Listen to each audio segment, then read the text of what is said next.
سيدنا محمد الذي تنحل به العقد وتنفرج به الكرب وتنتهي بالهوائج وتنام في الهواتف ويسخر الغمام بيت الكريم وعلى اله وصحبه في كلمات ونفس بعدد كل معلوم لك. اللهم صل صلاة كاملة وسلم سلاما تاما على سيدنا محمد الذي تنحل به العقد وتنفرج به الكرب وعلى اله وصحبه في كلمات ونفس بعدد كل معلوم لك.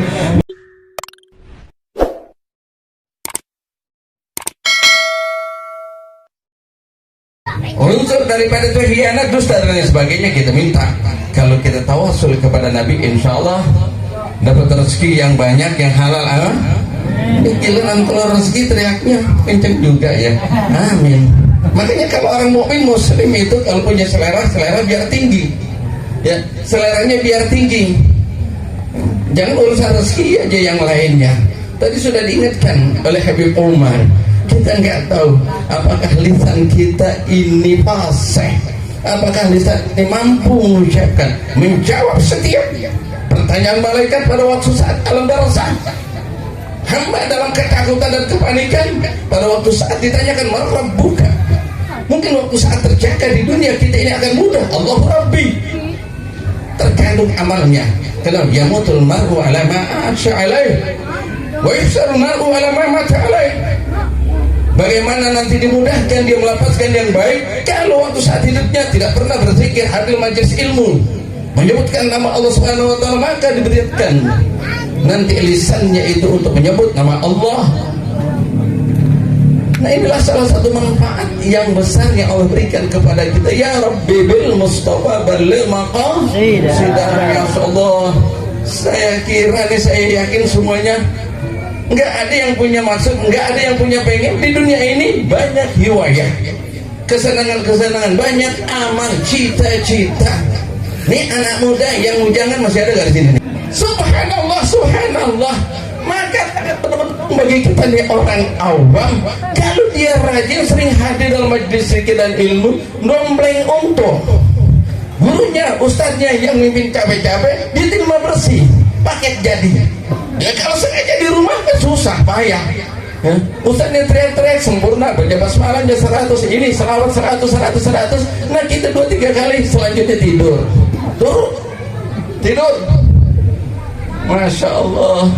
Manfaatnya ya tidak akan jelek, tidak akan celaka bagi orang yang hadir dalam majelis kebaikan. Jadi kita nggak lepas ini bertawasul, nggak bakalan lepas dekat dengan Allah Subhanahu wa taala tanpa perantara. Diajarkan dalam basmilah itu dalam Al-Quran, diajarkan dalam kaitan-kaitan yang lainnya. Nah kita berhajat kepada Allah Subhanahu wa taala. Ketahuilah ada hamba yang sangat mulia, yang jika kalau dekat maka dimudahkan segala urusan kita, digampangkan dan dipenuhi, menjadi hamba yang berbahagia, hamba yang mendapatkan kesenangan imma di dunia wa imma fil akhirah. Jangan kau katakan para sahabat Sayyidina Abu Bakar As-Siddiq, Sayyidina Umar dan semua para sahabat dan para salihin, para tabi'in itu mereka menikmati ini hidup dengan kebahagiaan yang sempurna. Kenapa? Karena Allah berikan sir sesuatu di dalamnya yang didapati kenikmatan itu oleh abna'ud dunia, orang-orang yang gila dunia, orang-orang yang tamat dunia, orang-orang yang rakus dunia, orang-orang yang ambisi dengan jabatan, orang-orang yang tamak terhadap harta, orang yang hanya ingat dunia, lupa kepada akhiratnya, bahkan melupakan Allah dan Rasulnya. Ada suatu nikmat, tapi nikmat itu tidak nyata, hanya dirasakan bagi mereka orang-orang yang dekat kepada Allah. Ada sesuatu nikmat. Saya contohkan yang gampang aja, ibu-ibu. Adakah kita kalau sudah berkeluarga suami istri, saya tanya, sudah 10 tahun berkeluarga tapi belum punya keturunan, ya tentunya kedua orang tua ini sedih, mohon dengan sungguh-sungguh kepada Allah supaya dikarunia anak. Akhirnya Allah berikan karunia anak. Saya tanyakan, bagaimana kalian bisa bayangkan 10 tahun tiba-tiba dikaruniakan tuh anak? Senang nggak kira-kira? Anggap itu kejadian terjadi pada diri kita, senang. Pada waktu saat kegembiraan demikian itu batin kita terpuaskan. Coba sekali-kali cerita sama tetangga kita yang anaknya 10. Coba ini kebahagiaan, kegembiraan yang kita dapati, datang ke tetangga kita yang anaknya 10. Oh, ente kok tersenyum, kok girang benar, kenapa? Kau tahu istri saya sudah menikah 10 tahun, saya dapat anak. Lah kamu baru dapat anak 1 aja begitu senangnya, saya sudah 10, tenang-tenang saja. Memang tidak diberikan kepada keluarga ini, diberikan kepada keluarga ini. Kita lihat, mungkin kita sepintas melihat orang kita duduk dalam kehujanan, duduk dalam keadaan demikian, tapi ada sesuatu, yakinkanlah kalau kedatangan kita semata karena Allah dan ikhlas, itu kita akan peroleh karunia anugerah, nafahat, barakat dari Allah Subhanahu wa taala yang sangat besar. Karena apa? Karena pada saat ini kita lapaskan yang seharusnya kita berdosa dengan lisan kita, kita berdosa dengan mata kita, pada malam kita Allah muliakan rattan bizikrillah, lisan kita menggetarkan zikir kepada Allah, pandangan mata kita dengan pandangan-pandangan yang bahagia mengingatkan kita kepada akhirat kita, persiapan kita untuk amal soleh yang kita kebawa nanti balik kepada Allah Subhanahu wa taala. Itulah salah satu manfaatnya.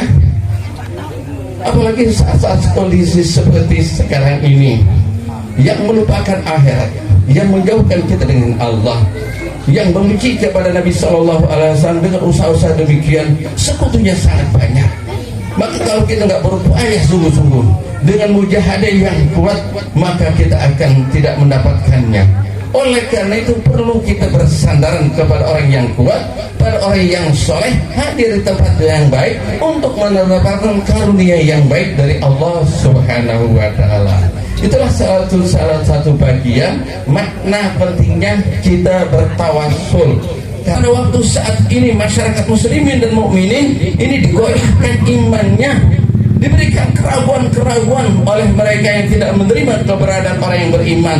Dan ini terjadi bukan zaman kiwari, bukan zaman sekarang ini, bahkan dahulu kala zaman Rasul Shallallahu Alaihi Wasallam banyak sekali gempuran-gempuran, ancaman-ancaman yang mengancam keselamatan iman para sahabat dengan diintimidasi ekonominya, dengan dicaci maki, bahkan tidak segan-segan bagi mereka kelompok orang mukmin yang lemah, mereka perlakukan sewenang-wenangnya bagi mereka kelompok-kelompok orang yang tidak beriman kepada Allah, sekongkol dengan kelompok-kelompok orang yang munafik.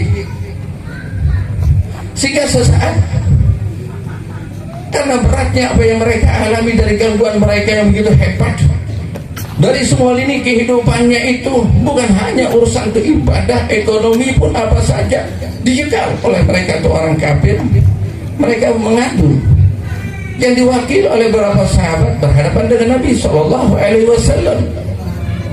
Maka Nabi menjawab, sesungguhnya ketahuilah wahai sahabatku, orang-orang dahulu kala kaum yang mereka hidup bersama Rasulnya, bersama Nabinya itu untuk mempertahankan imannya, ada yang mereka harus rela dibelah tubuhnya itu dengan gergaji, terbelah dua, tapi tetap menyucapkan ahad Allah sebagai Tuhannya.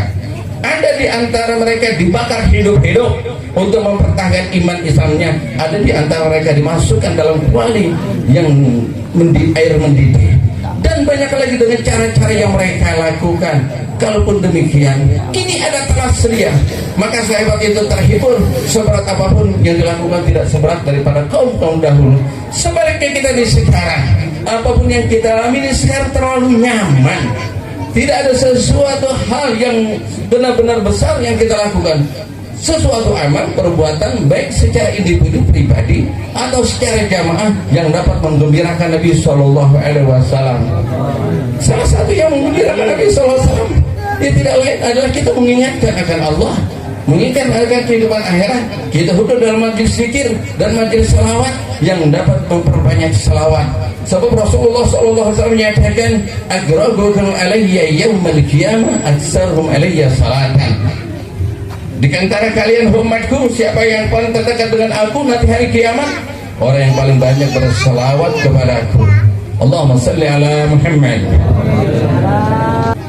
Berapa banyak kita lontarkan kata-kata melalui lisan kita, tapi di situ tidak ada sesuatu yang bermanfaat. Tapi dengan leluasa kita berbicara. Tapi berapa banyak ya sesuatu yang kita ucapkan dalam zikir, tapi itu merasa berat. Oleh karena itu terbentuklah kepribadian yang baik. Kalau kita berada di yang baik, kita ucapkan dengan yang baik. Kalau kita dengar yang baik, itu kita dapati dalam majelis-majelis zikir, majelis ilmu dan lain sebagainya. Ini adalah salah satu kekuatan pada zaman sekarang ini bagi orang mukmin dan muslim. Kita berkumpul sehingga Allah Subhanahu wa taala menyatakan dalam hadis Nabi sallallahu alaihi wasallam, "Inna lillahi malaikatan sayyahina fil ardh." Sesungguhnya Allah Subhanahu wa taala menciptakan malaikat yang selalu bertebaran dan berjalan di muka bumi ini. Berjalan berkeliling mencari. Apa tugas mereka ini malaikat? Ya, yaitu mencari khilafaz zikir.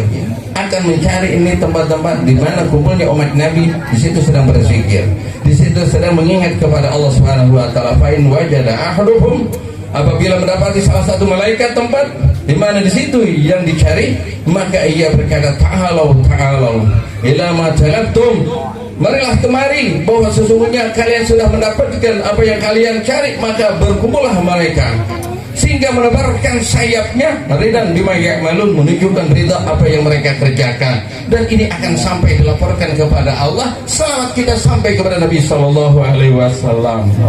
Kita tidak punya amal, mereka punya hizib Al-Quran, ada di antara mereka dihabiskan dalam satu malam di sholat, dalam satu hataman. Ada di antara mereka 2 kali hatam malam, sekali hatam siang, bahkan yang terakhir telah sampai kepadaku, mereka di antara yang mampu menghatamkan setiap hari, setiap malam 4 kali hatam. Belum sholatnya, belum salawatnya, belum istighfarnya yang lain. Kita nggak punya amal seperti mereka. Maka kalau kita tidak mencintai, dekat dengan mereka, yang mereka terhubung dengan Nabi Baginda Sallallahu Alaihi Wasallam, merugi. Itu yang saya katakan, Allahumma ja'alna minhum. Ya Allah, jadikanlah kami kelompok mereka. Allahumma ja'alna bil hisnil hasini min jami'il balaya wa bil hirzil makini minadz dzunubi wal khataya. Insyaallah kita akan dapat. Makanya kalau pengen nebeng enak, ini ikutin Ustaz Saifuddin kemana-mana, tenteng aja sendalnya. Insya Allah dia maju ke masjid ke depan tuh, yang bawa sendalnya masuk ke depan gak? Ini coba, ini masuk ke depan nih, anaknya siapa?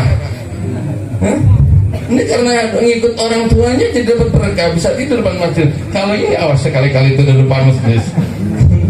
Ya kan ada Ustaz, ini berkah, jadi gak diapa-apain, gak dibantah. Nanti kalau kita tanya masuk ke dalamnya. Subhanallah, ada di antara mereka sahabat luar biasa karena cintanya, dekatnya, kayaknya udah gak ada batasan. Walaupun dia sudah wafat di alam barzakh, Rasulullah masih ada, masih bisa berkomunikasi. Dia selalu menghibur Nabi SAW dengan ucapan-ucapan yang indah, yang menyenangkan, dan menjadikan Rasulullah tersenyum. Pada waktu saat beliau wafat, diantarkan oleh Baginda SAW dan dimakamkan di dalamnya. Setelah keluarganya ahluh wa maluh pergi, maka datanglah malaikat yang menanyakan, faja'ahu malakani yas'alani. Maka datanglah 2 malaikat, ditanya marrabbuka. Pada waktu saat ditanya, wa man nabiyuka, siapa nabimu? Siapa nabimu? Maka ia menjawab, oh malaikat kok nanya saya, nabi saya itu masih ada di atas. Rasulullah melihat dan mendengar jawabannya, Rasulullah tersenyum. Siapa? Baginda sallallahu alaihi wasallam masih ada di atas makam. Masih ada di atas makam. Bisa nggak makam begitu nih kita? Kita nggak punya makam begitu. Makanya kan kita makan mulu, bukan makam. Ya? Hadirin jamaah, banyak kalian kajian-kajian yang harus kita dalami, harus buka daripada ilmu-ilmunya Allah Subhanahu wa taala yang dititipkan kepada baginda Nabi sallallahu alaihi wasallam, baik yang tertuang di dalam Al-Qur'an dan yang dilapaskan melalui hadis-hadis Nabi sallallahu alaihi wasallam.